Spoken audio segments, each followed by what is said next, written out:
بسم اللہ الرحمن الرحیم۔ آج میں آپ لوگوں کو سورہ کہف کے فضیلت کے بارے میں بیان کر رہی ہوں۔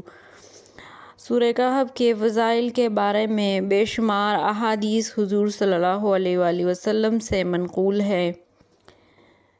حضرت براء بن عازب رضی اللہ عنہ سے روایت ہے کہ حضور صلی اللہ علیہ وآلہ وسلم کے دور میں ایک مرتبہ اسید بن حضیر نے اپنے گھر میں سورہ کہف کی تلاوت کی۔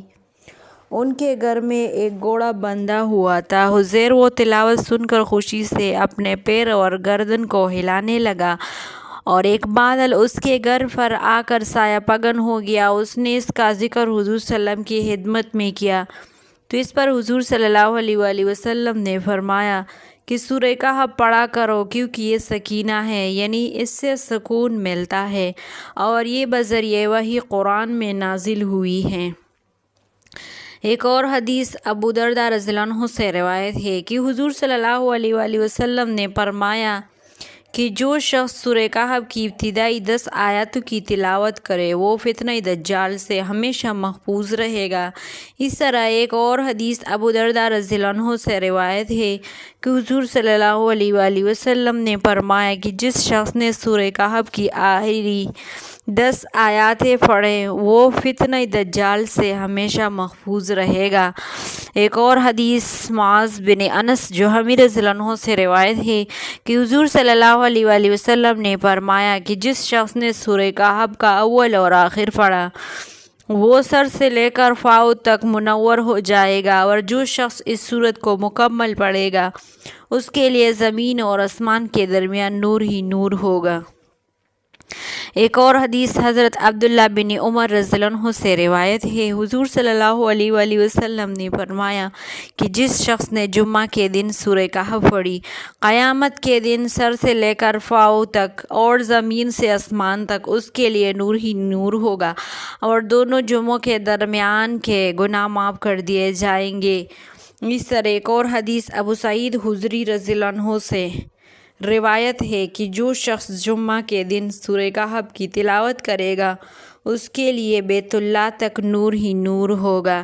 ایک اور حدیث امام حسین رضی اللہ عنہ سے مرفوعاً روایت ہے کہ جس شخص نے جمعہ کے دن سورہ کہف پڑھی وہ پورے ہفتے تک ہر فتنے سے محفوظ رہے گا، اور اگر دجال بھی نکلے تو اس سے بھی محفوظ رہے گا۔ یہ سورت قرض کی ادائیگی کے لیے، دشمن کی زبان بندی، رفع غربت، ظالم سے نجات اور حفاظت حمل کے لیے بہت مؤثر ہے۔ اور ایک بزرگ کا قول ہے کہ خلاصی قرض کے لیے نماز جمعہ کے بعد مسجد میں بیٹھ کر اس سورت کو ایک مرتبہ خلوص دل سے پڑھا جائے اور اس کے بعد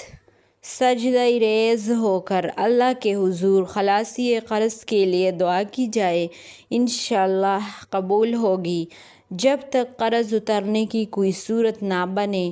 اس وقت تک ہر جمعہ پڑھتا رہے۔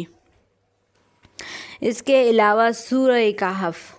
حفاظت حمل کے لیے عورت کو چاہیے کہ 40 روز تک بعد نماز فجر اس سورت کو پڑھے، انشاءاللہ اس کا حمل محفوظ رہے گا۔ اگر کوئی شخص غربت کا شکار ہو، اس کی روزی کا کوئی ذریعہ نہ بن رہا ہو تو اسے چاہیے کہ 11 دن تک اس سورت کو نماز عشاء کے بعد پڑھے، انشاءاللہ اس کی روزی میں فراخی کا سبب بن جائے گا۔ اس کے علاوہ اگر کوئی شخص یا عورت ایک مہینے میں ایک مرتبہ اس سورت کو پڑھ کر پانی پر دم کر کے اپنے مکان کی چھت کے چاروں کونوں پر چھڑکائے تو مکان نصیب جن و بھوت اور شیطان کے حملے سے محفوظ رہے گا۔ سورہ کہف کے بے شمار فوائد ہیں۔ جس مقصد کے ارادے سے اس سورت کی تلاوت کی جائے تو اللہ تعالیٰ اپنی رحمت سے وہ ارادہ پورا کر دے گا۔ رضا الہی کی خاطر اس سورت کو ایک مرتبہ روزانہ پڑھنے سے ایمانی قوت میں اضافہ ہوتا ہے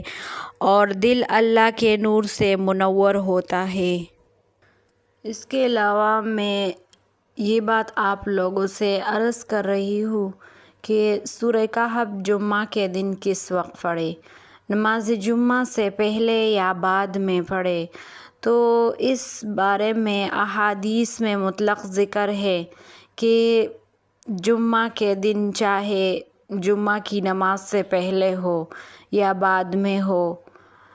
پورے دن میں سورہ کہف پڑھنا افضل ہے اور بہت فضیلت کا حامل ہے۔